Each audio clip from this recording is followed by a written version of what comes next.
القسم الثاني من انمي لوكيزم في الفيديو ده. بس قبل ما نبدأ ما تنساش تشترك في القناة، تفعل زر الجرس، تقولي رأيك في كومنت، وحط لايك لو عجبك الفيديو. وكمان هتلاقي قناة ليا تانية روح اشترك فيها وفعل زر الجرس عشان لو حصل اي حاجة في القناة دي تلاقيني فيها. تمام. وكمان لو انت ما شفتش اسمك، لو انت بتعلق لي في الفيديوهات هتلاقي اسمك موجود في اخر فيديو ليا اللي هو فيديو الحرب الشمالية نورسن وور الحلقة العاشرة. روح شوف اسمك في نهاية الفيديو هناك، وتعالى كمل الملخص ويلا بينا على القسم الثاني. بس معلومة كده على السريع قبل ما نرجع على الانمي، ان في 3 قنوات اصدقائي. القناة الاولى قناة انمي جيمي، والقناة التانية قناة كوكب الانمي، والقناة التالتة قناة جاليو انمي. روح اشترك عندهم وفعل زر الجرس وقول لهم من طرف نور الانمي.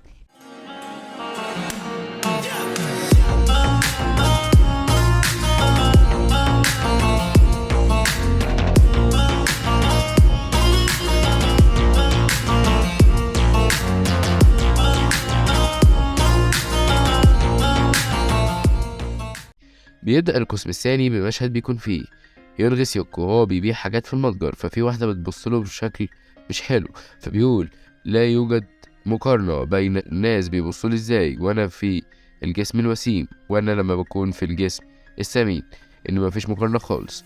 وبعد كده بيدخل واحد اسمه جي هو، وبعد كده بياخد حاجة ويحطها في هدومه، فبعد كده يونغ سيوك بيقول له ماذا أين حسابها، فبيطلع يجري جي هو. بعد كده بيجري وراه يونغ سيوك، وبيكونوا الاتنين بيجروا ورا بعض لحد ما بيوصلوا حتة وبيقفوا هما الاتنين، وهيونغ سيوك بيمسك بجيهو، ولكن بيكتشف ان معاه العصابة اللي ضربته قبل كده اللي هي عصابة جين سيونغ، الواد اللي ضربه قبل كده وصوره. وبعد كده وهم بيقولوله ان هو لو ما بيخافش من الصور القديمة اللي هم صوروها له، ويعني يشتري لهم الحاجة على حسابه، هياخدوا له صور جديدة، فهو طبعا بيبقى خايف وكده. ولكن بيقولوا ان هيخلوا جيهو هو اللي يتخانق مع هيونغ سيوك وبيبدأوا يتشاجروا مع بعض. جيهو بيقول لهيونغ سيوك انا اسف، وبيبدأ يضربه بضرب هبل كده وحاجات بتاعت اطفال.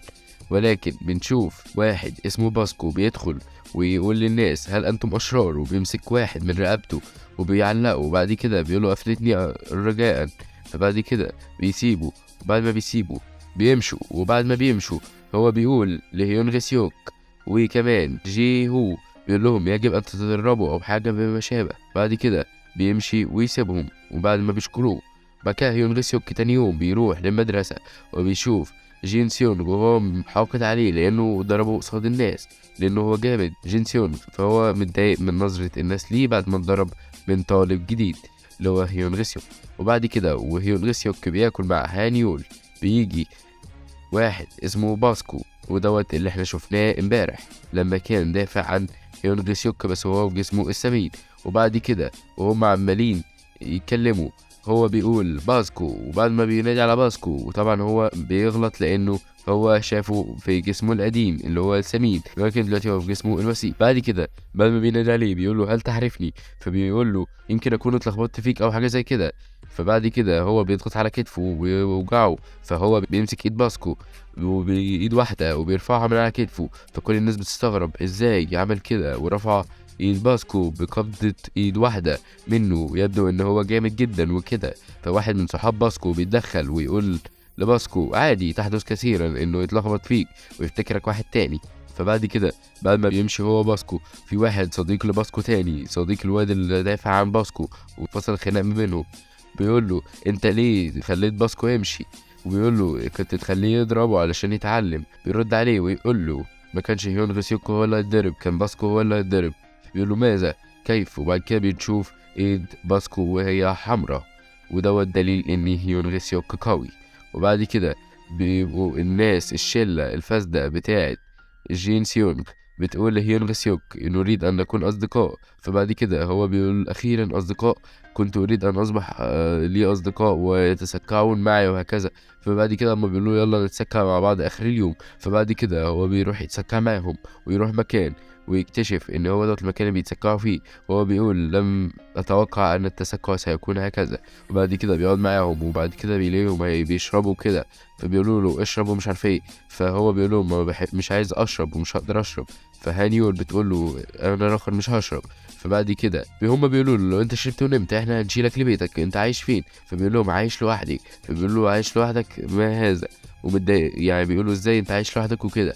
بعد كده بيقول لهم لا انا عايش مع صديق ليا. فبيقولوا له هل هو في ثانوية؟ فبيقول لهم لا هو ترك المدرسة من فترة وبيشتغل في ليل وبينام بالنهار. فبعد كده هما بيتخيلوا واحد او زعيم عصابات في مخهم. فبعد كده بيقولوا يعني ازاي انت عايش معاه وكده. فبعد كده هو بيبقى بيتكلم معاهم. بعد كده جين سيونغ بيشرب كتير لغاية لما بيسكر. فبعد كده هيونغ سيوك بيقول له ان انت وصاحبتك مي جين انتوا الاتنين لاقيين على بعض وانتوا الاتنين جمال مع بعض. بقى جين سيونغ بيحقد جوه نفسه كده، فجأة بنتفاجئ ان هو عجبه الموضوع وبيقول له انت رجل عظيم. وبعد كده بيقعد يكلمه كده وبيتصالحوا مع بعض اخيرا. فهو بيقول له هيونغ سيوك بيقول له انا اسف اني لكمتك قبل كده. فبيقول له عادي انا كملاكم دي حاجة عادية بالنسبة لي.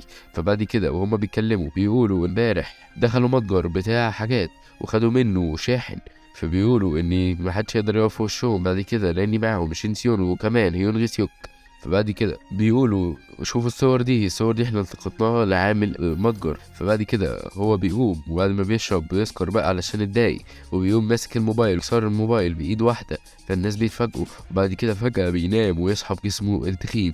وبعد ما بيصحى في جسمه التخين بيقول يجب انا انام. فبعد كده بيحاول ينام فبينام اخيرا، ولكن بنتفاجئ انه بيصحى بعد ما بيحلم بحلم وهو في جسمه التخين. وهو ازاي بيحلم اول مره انه يحلم؟ ازاي؟ هل اختفى الجسد الوسيم؟ وبعد كده بيطلع يجري ويجري بكل قوته علشان يشوف الجسد الوسيم اختفى ولا لا، وبيتخيل ان يكون الجسد الوسيم اختفى والناس صحابه هيقولوا ايه. وبعد كده بيروح ويلاقيه لسه ما اختفاش ولا اي حاجه. وبعد كده بياخده ويطلع على بيته وهما بيقولوا له هل هذا صديقك؟ فبيقول لهم اجل هذا صديقي وكده. وبيقولوا له هل هو دوت اللي انت ساكن معاه في البيت في نفس الشقة؟ فبيقول لهم لا اللي ساكن معاه هو اللي قال لي اجي اخده. وبعد كده بيروح ياخده وهم مروحين. جين سيونغ بيعلمه ازاي يضرب بالقبضة وكده، فبيعلمه اساسيات الملاكمة. فبعد كده هو بيتعلمها وبعد كده بيروحوا. فهيونغ سيوك بيحاول يجرب الحاجات اللي اتعلمها من جين سيونغ وبيحاول يضرب كده، بس هو بيعملها من بعيد ما بيلمسهاش اصلا.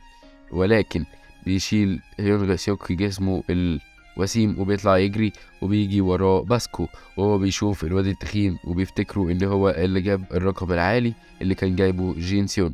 ويلاقيها فجأة اتمزقت وبيقول يبدو ان هو جامد جدا. وبعد كده بيمشي. بعد كده بنروح لتاني يوم هيونغ سيوك بيشوف جي هيو بيقول له هل تريد ان نصبح اصدقاء لجي هيو. وبعد كده بيبقوا صحاب وبياكلوا مع بعض. وبعد كده بعد ما بياكلوا مع بعض بنروح لمشهد بيكون فيه والدة هيونغ سيوك وهي بتروح تطمن عليه. وبعد ما بتروح تطمن عليه بتلاقيه نايم في السرير. وبعد ما بتلاقيه نايم في السرير بيروح هيونغ سيوك البيت وهو في جسده الوسيم وبتشوفه أمه. فبيقول لها أمي. فبتقول له من أنت؟ فبيقول لها أنا صديقه عايش معاه في البيت وكده. تقول له تمام هل أصبح له أصدقاء وتنبسط بيه؟ فبعد كده بيقول لها أجل أنا صديقه. وبعد كده بتبقى عايزة تصحيه عشان صديقه وصل وروح وكده. فبيقول لها لا ما تصحيهوش. فهو بيقول لها يجب أن نتحدث خارجا. فبياخدها ويروحوا محل مشروبات. بعد كده هو يروحوا محل مشروبات وبيقعد يتكلم معاها ويقول لها ان هو صديقي ومش عارف ايه. فبتقول له هل كان يتعرض للتنمر او شيء ما شابه؟ فبيقول لها لا. وبيقول لها كمان ده بقى يشتغل بالليل بدوام جزئي. فبعد كده هي بتنبسط بابنها وبتبقى مبسوطه ان هو بقى ليه اصدقاء وكمان بيشتغل في دوام جزئي فبتنبسط جدا. وبعد كده بيشربوا مشروب. بعد ما بيشربوا مشروب هي بتقول له ان هي كانت طولت عليه. فبعد كده بعد ما بتطمن على ابنها بتبقى عايزه تقوم وتمشي. وبعد كده بعد ما بتقوم وتمشي بتسلم عليه على هيونغ سيوك. وطول ما هي كانت بتتكلم مع هيونغ سيوك كان باسكو قاعد وسامع كل الكلام دوت وبيقول ان هو استغل صديقه هيونغ سيوك اللي هو ابو جسد التخين دوت، ان هو الجسد الوسيم استغل الجسد التخين وما يعرفش ان هما شخص واحد. وبيقول ان هو شكله بيضحك عليه وكده. بعد كده والدة هيونغ سيوك بعد ما بتيجي تروح بتدي فلوس لهيونغ سيوك اللي في جسده الوسيم وتقول له شكرا جزيلا لك. وهو بيقول لها لا انا مش هاخد الفلوس، انا معايا فلوس. فبتقول له ان لو انت ما خدتش الفلوس، انا مش هقدر اوري وشي لهيون غسيوك، علشان هو هيبقى ازاي ما اديش فلوس لصديقه، ازاي هو صديقه يحاسب لي وكده. فبعد كده بعد ما بتديله فلوس هو بيقول لها خلاص انا هقبلها، وبياخد الفلوس ويحطها في جيبه وهي بتمشي والدة هيون غسيوك. فبيجي باسكو ويقول له ان انت بتضحك على والدة الواد هيون غسيوك، وكمان بتضحك عليه هو ذات نفسه. فبعد كده بيقول له لازم نتشاجر مع بعض ولازم نتخانق، انا هضربك وهاخد منك الفلوس وهستعيدها واديها له. فبعد كده بيتخانق معاه، وبعد ما بيتخانق معاه هيون غسيوك بيقدر يتفادى كل ضرباته. وبعد ما بيتفادى كل ضرباته بيحاول يجرب الطريقة اللي علمها له جين سيونغ، وبعد كده هو بيجربها بيقدر يهزم باسكو. وبعد ما باسكو بيتهزم بيجي صديقه ويقول له كيف حصل هذا. بعد كده بنشوف المشهد اللي حصل اللي هو كانش موجود، ان هو بيجرب حركة جين سيونغ كان باسكو اتفادى ضربته، ولكن هو بيستعد له بضربة بكوعه ويديها له في وشه فبيقع، وبيبقى كده هزمه. ويبقى أول واحد يهزم باسكو هو هيون غسيوك. وبعد كده باسكو بيروح للمتجر اللي فيه هيون غسيوك ويشتري منه حاجة ويقول له أنا آسف إن أنا ما قدرتش أستعيد فلوسك، ولكن أنت حاول تتدرب وكده ويقدر تستعيدها لنفسك. بعد كده هو بيتشجع ويقوم يعمل تمارين في المحل وكده. فبتدخل واحدة بتبقى معجبة بيه لأن هو بيتدربوا كده، فبتقوم مشتري حبة حاجات وبتديله حاجة يشربها، وبعد كده بتمشي.